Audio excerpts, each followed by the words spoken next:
For the past hour, I've been working my way up this Jeep road. Probably gained 1,000 feet, maybe 1,500. I wouldn't really refer to this as hiking that's sexy or glamorous.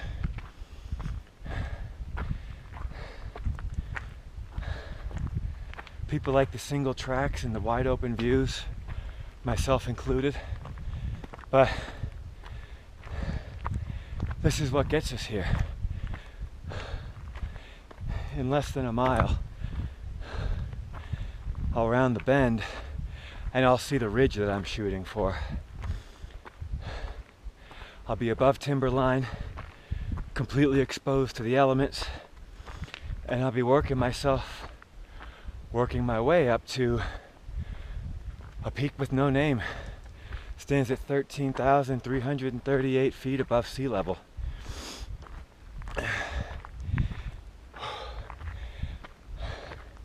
On one side is Kendall Mountain, on the other side is Kendall Peak,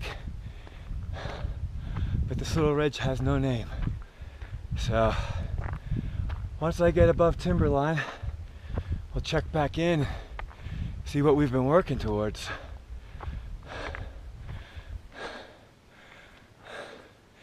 I'm sure you can't see it from here. That peak has some radio towers on it, and it's not even Kendall Mountain, but it's a little bump that looks down at the town.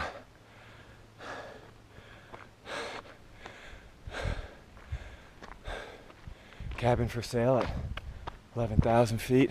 Looks pretty nice.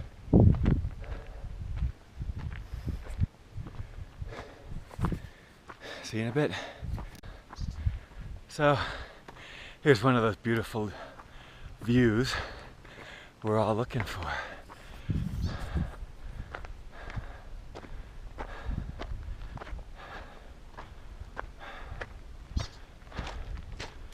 Woo.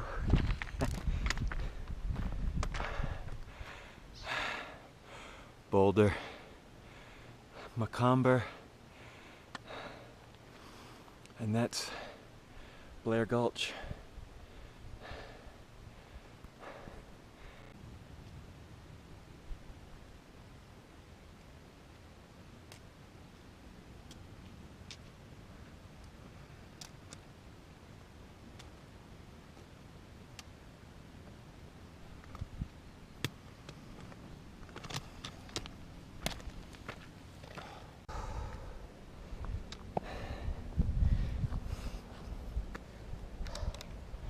Found a nice spot to take a break. The climbing's actually getting pretty intense here, so I'll put my poles away.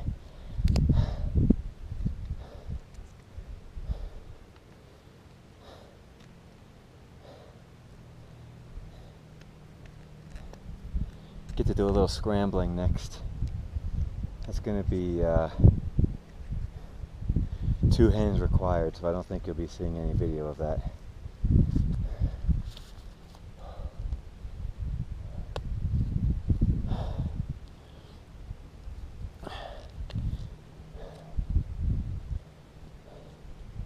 There's a scene in early parts of the movie Pulp Fiction when the two guys are talking to each other, and they say, "We should have shotguns for this." I'm starting to feel that way about a protective helmet. I should have a fucking helmet for this. Mom, if you're watching, I'm buying myself a helmet today. It is unwise for me to be out here alone and unprotected.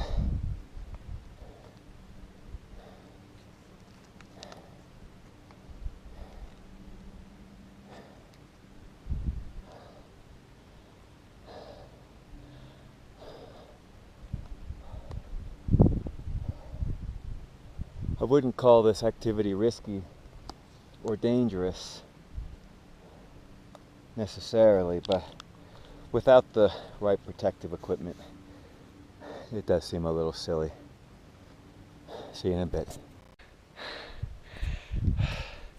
So I'm feeling pretty wrecked right now, but we're coming up on something I think we're gonna experience this together. One last little couple steps on the green alpine tundra, and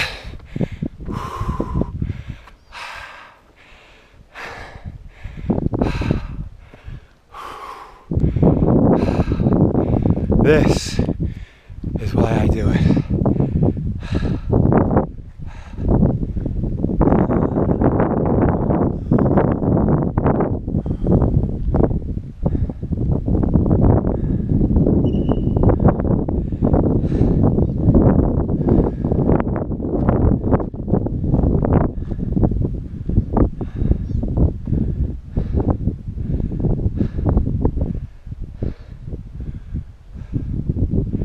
I knew I saw some single track there. That might be on the agenda next. And that's where I'm going. There's a tower up there so people can make it. See you in a bit.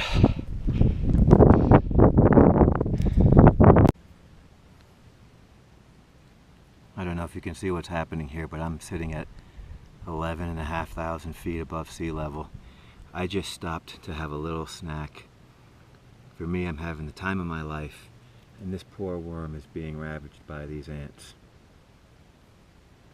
I thought about trying to save him, but you know, ants gotta eat too. And as I'm watching it, I'm thinking, boy, nature is really cruel. Is it in our nature to be cruel? Or is it our capacity for kindness that sets us apart? And what happens if we don't actively cultivate our capacity for kindness? Will we naturally become cruel? I don't know. I gotta get moving. I'm getting weird. So it looks like the old miner's gonna have some decisions to make here. Of course, it's monsoon season. And yesterday I was down in the trees, hunkered, dodging lightning bolts and electrical storm. There's nothing in the forecast like that for today. Normally the weather comes from our west, blows in up out of Durango, and I can see anything happening that way. Today the wind is blowing from Lake City, which is weird. Significant cloud cover building. I'm keeping a very close eye on it.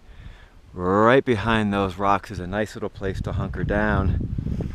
But the decision I have to make is, as I walk along the rest of this ridge, am I going to try for that? From here it doesn't look like I can do it. I don't see a trail.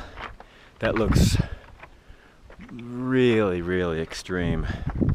And maybe more than what I'm outfitted for in my shorts and running sneakers. So, got about 10 minutes worth of walking, maybe 20. I'm having difficulty keeping my heart rate down. I have a headache. Feel good, but legs are strong. But if the weather changes, I'm gonna make haste, get below tree line, or duck in cover. Fortunately, it should start striking some of the higher peaks before hitting me, but we'll see. No sense in taking any chances. The mountains aren't going anywhere. It's amazing to still see some ice down there. Pretty nice.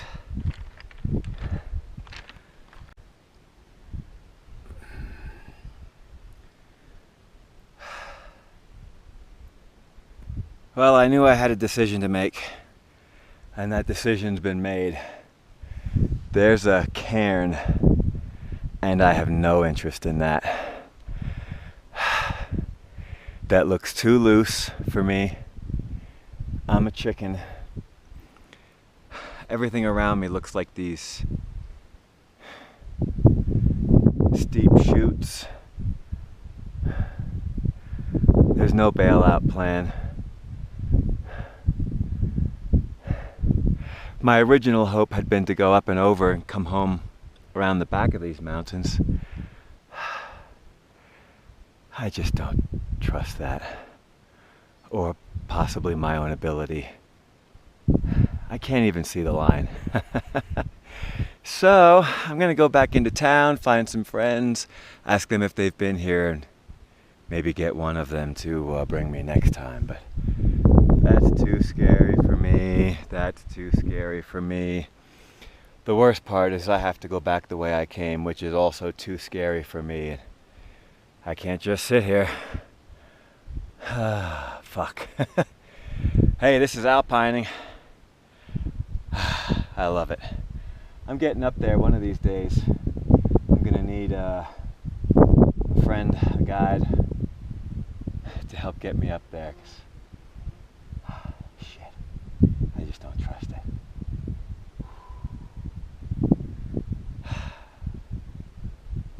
Fuck. So now with the sun shining on it, I actually can see the trail from here, and it looks just insane. There's sort of one giant boulder, and the trail zigzags up and goes around that little knob. Oh my god, I'm coming back one of these days. With gear. Holy shit. Best fucking day of my life.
So here's a slight plug for my friends back on the East Coast at Two Rivers Treads, who of course sent me these Innovates in a very nice color. And I like to choose a bright color because in the wilderness it's good to be seen. If I were to go down with a busted ankle, I'd be in bad shape up here. And green shoes, green shorts, green pack, and a sea of green lichen. I gotta find a new color scheme.